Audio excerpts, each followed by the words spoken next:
Good morning. Welcome to Daily Focus. We're glad that you are joining us this morning.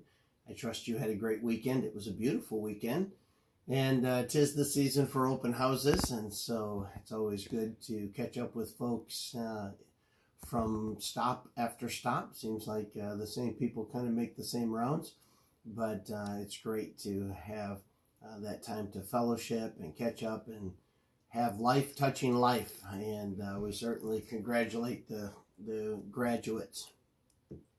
In Proverbs chapter 14, there's a couple of verses that I want to zero in as we continue in our study.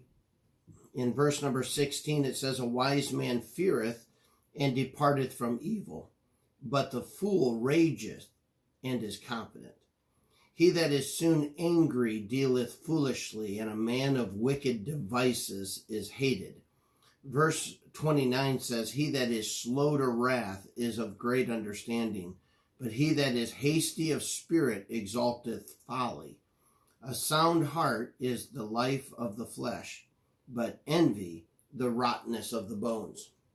So here God is teaching us a principle. We saw this principle again back when we were studying the book of James, and we find that God once again reminds us that we are to be ruling our spirit.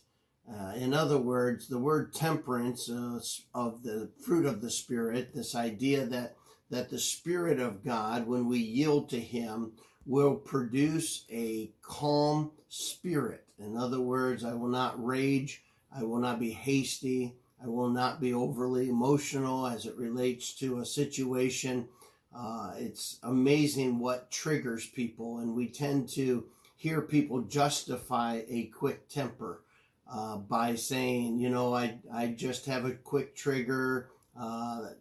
There's just certain things that set me off. Some of them go so far as to blame, I have red hair, or I have an Irish background, and there's a lot of things that people use to justify a temper.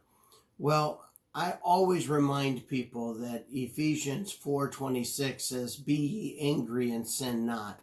Let not the sun go down upon your wrath." God is teaching us that there is a way to be angry spiritually.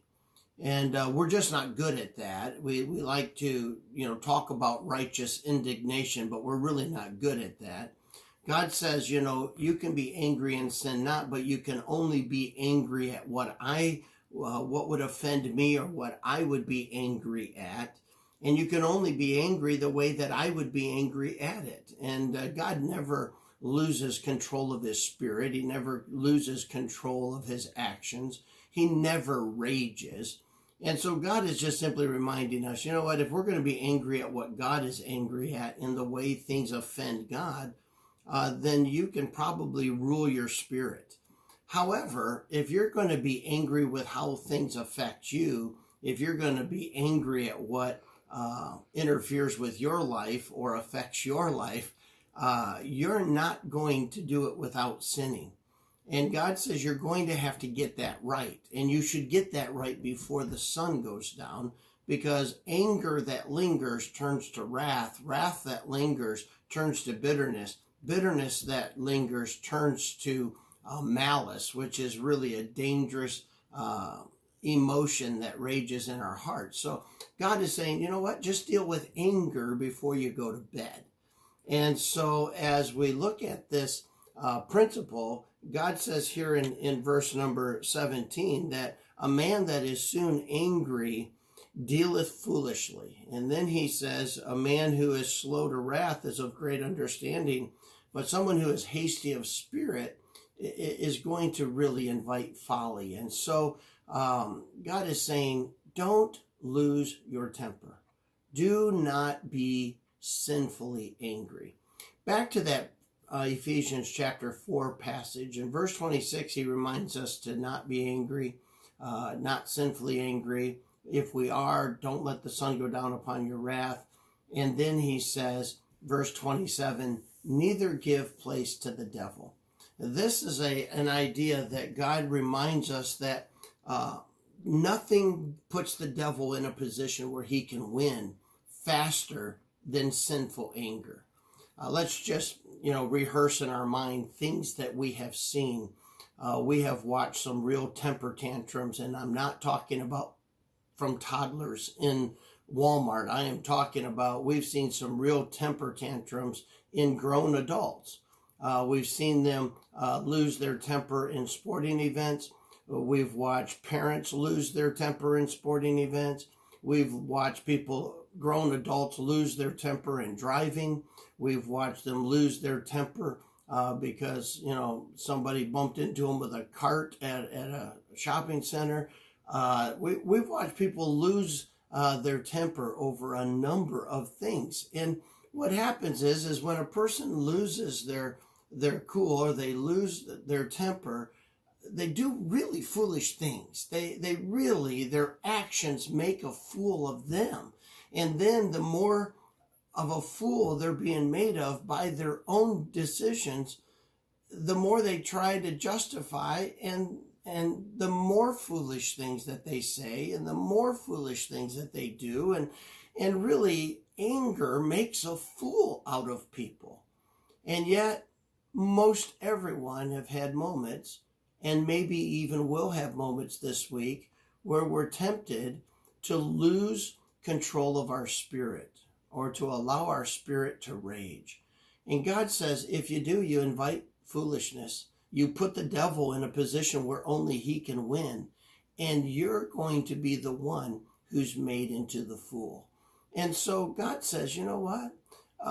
If you can, in verse number 29, he says, he that is slow to wrath is of great understanding.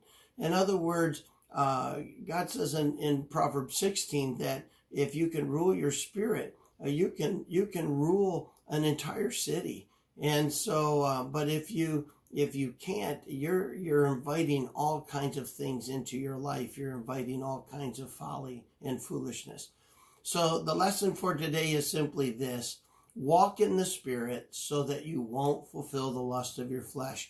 Stay on the path of wisdom. It is a place of blessing. But if you deviate because of anger, you let something get under your skin, you let somebody push your button, you go ahead and walk around with a chip on your shoulder, or you have a short fuse, or you go ahead and justify your heritage, or whatever you want to do. But if you choose to be sinfully angry, and everyone who gets angry chooses to do so, if you choose to do that, your anger will make a fool out of you. You'll think you're getting even with someone else. You think you'll be proving a point to someone else, and it will just be having a heyday with you. So let's not do it. Let's walk in the Spirit. Let's walk on the path of wisdom. Let's rule our spirit with God's help so that God can be glorified and we can walk in the path of understanding. I hope you have a great day today. God bless you.